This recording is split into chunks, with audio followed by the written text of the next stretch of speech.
Man jāsaka, ka konference ir gandrīz jau pusceļā, un man ir milzīgs gandarījums par to, kas jau ir tagad sasniegts šajā konferencē.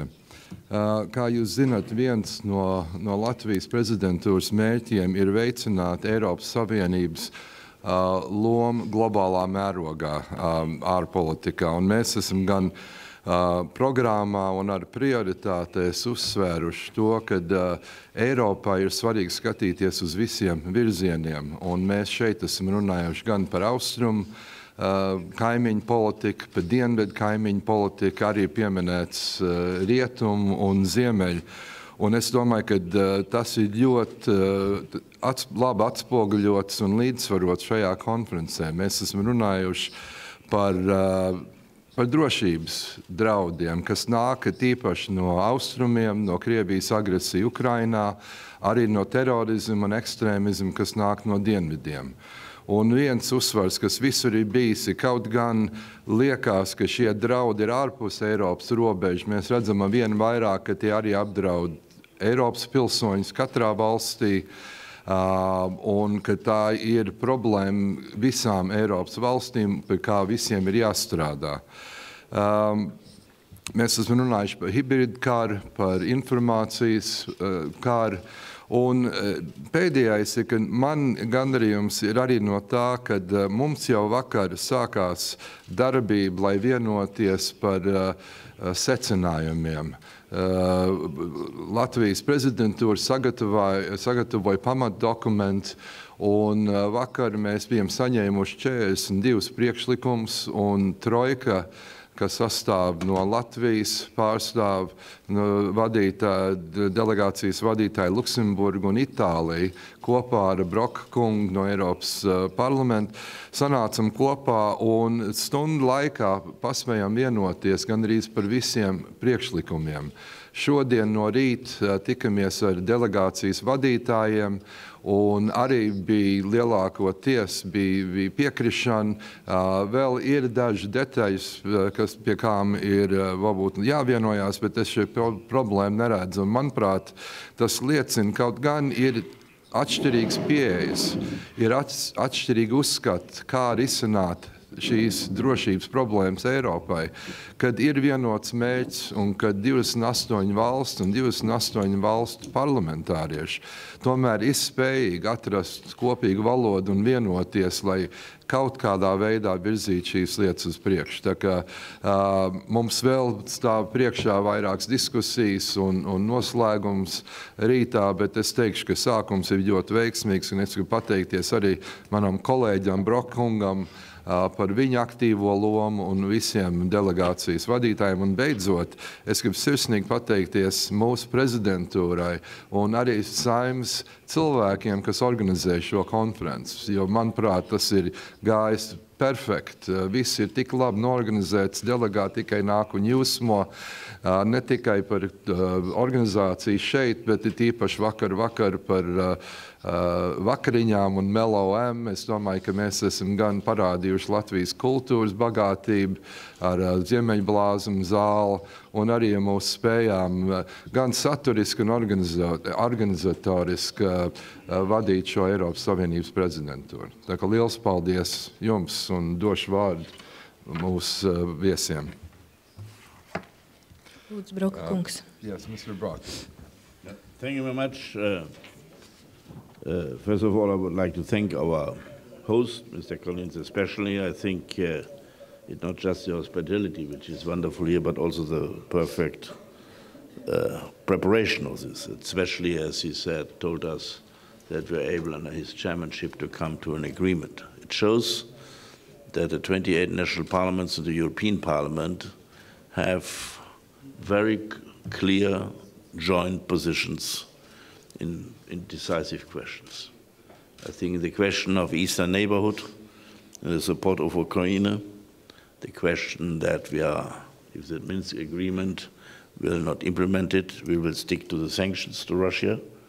Our criticism of that Russia has broken international law, both in East Ukraine and the Crimea, are very clear joint positions, common positions of all the parliaments, as it looks for the moment. And I think that it's a major message also to the foreign ministers who will meet at the end of this week here in Riga, that the parliaments stick together here. And the same has to do with the situation with Islamic fundamentalism in the Middle East, Iraq, Syria, Libya, and such questions. We also believe that next to all the economic help we have to give, for example, to Ukraine and other countries, and that we want to support the accession agreement, that it can be implemented, and that these countries can do the transformation process, which is so much important in order to have a successful outcome of this situation. We believe that we should have a much more joint foreign and security policy, find more synergy effects. We have to cooperate in many questions closer together. We believe, and that Parliament made clear, that in most of the important foreign policy and security questions, not single member states, small or big, can do anything alone anymore in this global environment. And that therefore, we have to find much more common ground in practical sense for a joint security and defense policy, such questions. And we make some clear proposals here where we should want to go forward, especially we asked for better results as we had until now for the EU summit on defense in June, where we make proposals from permanent structural cooperation to battle groups and all these questions, the financing of common security and defense policy, so that it's, I think, also a clear message to the executive branches in Brussels and in our capitals. If I can make a last point, it shows also that the migration question, which was very much mentioned by our Mediterranean member countries, becomes a question of an overall security policy. If we do not go to the real source of the problems, to give the people a clear life perspective in Africa, to do more for them that they can have a better life there and for their families, we will not stop that. What we do about discussing Dublin and asylum and all that might be important, but will not solve the problem. And therefore, we have to go to the sources and do more on that, such questions. And we have to see that quite often because of war, because of climate change, because of hunger. Many, many dramatic changes in this world has happened over the hundreds and thousands of years. And we might be in such a situation again if we do not understand that and be more helpful, because this is our immediate neighborhood there. Then I think we have all our problems. It shows also that we will have the next conference in Luxembourg, the migration question very high on the agenda. This overall picture, not just this internal security practical picture. And I hope that this will show also that we have an incredible common position, I repeat myself, between national parliaments and the European Parliament, despite all minor difficulties, because everyone has its own history and interests. But this overall understanding makes me quite optimistic that the crisis of this moment, be it the economic one, be it the waging of war in Russia, will help us. And let me make a last remark. We are all very committed that all countries in the European Union should have the same level of security. And this is our opinion, that is also the question for our new member countries who have other historical and geographical situations than others. That means, for example, Latvia, Poland, and other countries should have the same feeling of security, and therefore we believe that the cooperation of the European Union with NATO is of the utmost importance, and that the NATO will play a major role in the future because of the collective defense we have to organize for Europe and for all European countries. Thank you. Thank you. Lūdzu, tagad vārds Jamesam Sheram. Lūdzu.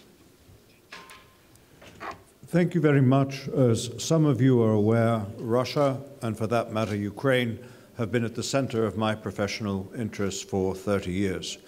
As an independent expert, I am comforted by the fact that so many governments in the European Union realize that Russia's aggression against Ukraine is not only about Ukraine, It is an attack on the fundamentals of European security. What I want to add is that it is intended to be an attack on the fundamentals of European security. It reflects mounting discontent with the European security order, of which the Russian Federation was a co-author, and it reflects mounting confidence that it can be challenged and even crippled. My second point is that sanctions, which has been a broadly agreed policy, is a devastating weapon over the long term. With the continuation of the enhanced Tier 3 sanctions and low oil prices over a period of 2 years or probably less, it will be very difficult for the Russian state to continue to perform many of its essential functions. But in the short term, time favors Russia. At least President Putin believes that it does. And the short term can be used and is being used to wreck Ukraine and deprive it of any future. And if one understands that in the short term time does not work in our favor, then you do have to ask whether the policy of sanctions will be sufficient to meet the challenges we are facing. My last point concerns the Baltic states. Russia today is using fear as a strategic weapon. You are aware, at least as much as I am, about the campaign of pressures and provocations that is taking place here. There is a purpose behind all of this. It is designed to show more and more people that membership of the EU and NATO will not provide adequate protection in the absence of good relations with Russia, as Russia defines the term good relations. And it is therefore also designed to have internal effects in the Baltic states, to enhance the influence of political forces who have very cordial relations with the Kremlin. This is the primary purpose of what we are looking at. And I would therefore say, if this is understood, there is a need to be concerned and attentive to Russian military activity and to Russian military planning and capabilities. But the most destructive thing would be to panic and to believe, take at face value the disinformation which exists that is designed to make your countries lose their confidence and their political balance. Thank you. Paldies. Un tagad vārds Oleksijam Meļņikam. Thank you. I'd like to share a few observations from today's conference. First of all, I noticed that unlike 1 year ago when many experts and politicians tried hard to understand what was going on, and as one of my colleagues expressed that the international society was making small baby steps toward understanding what were the real reasons behind the Ukrainian conflicts and what were the key players. Now I can admit that there is quite a clear understanding, and today it was confirmed by many speakers. Second, my second probably not an observation, but opinion I'd like to share, especially here in Riga, that we should be all aware how fragile we are and what kind of dangerous world we live in. Because all the problems that existed in the Ukrainian society could be successfully received in a normal political process with dialogue, but just due to the external external involvement and military aggression, in very short period of time, we reached the level of the civil war, which was actually impossible maybe 2 or 3 weeks before the first time the fire was opened. And having said that, I would say that there is still a high degree of responsibility of the national governments, because if you don't properly make assessments of the problems in your society, if you don't take care about good governance and interest of your people, so you make you more vulnerable, more fragile, and more open to external unfriendly actions. The good news probably that Ukrainian society due to this conflict gets united. Now Ukrainians learning fast very important lessons, who is friend and who is enemy, and why country needs army and reliable partners. But unfortunately, I'm afraid that Ukrainian political leaders and maybe many political leaders outside Ukraine do not learn these lessons as fast as the rank and file people.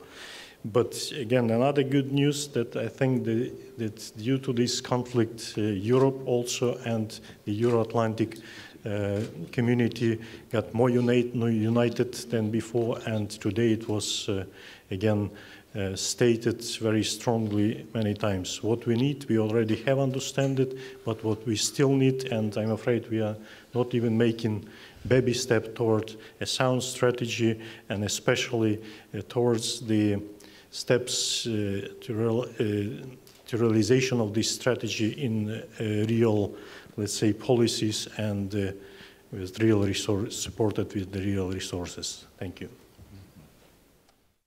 I just want to make one brief statement in English as well. As is known, among the priorities of the Latvian presidency has been both enhancing the global role of the European Union, but also promoting the Eastern European neighborhood policy. However, I think one thing we've demonstrated at this conference is that for Latvia, both the southern neighborhood and the eastern neighborhood are of equal importance. And I think that's reflected in the documents that have been prepared, in the program that we've offered, and that we recognize that for Europe to be a global player, all directions are equally important. And I think what's important about a gathering of parliamentarians like this is, while those of us from this part of Europe, whether it's the Balts or Poland or others in Central and Eastern Europe, may have a greater insight into the politics and attitudes of Russia, we rely on our southern neighbors, Italy, Portugal, Spain, and France, to provide us with greater information about the South. And I think that's what's valuable about this exchange. And I just want to remind everyone that following this meeting of 28 nation parliamentarians, all foreign affairs ministers of the 28 EU countries will be in Riga gathering tomorrow for Gimnik. So we have the top parliamentarian and government leaders of foreign affairs in Riga. And again, as I said in Latvian earlier, I am very gratified by our ability to reach compromise and agree on basic principles as we've done today. Thank you.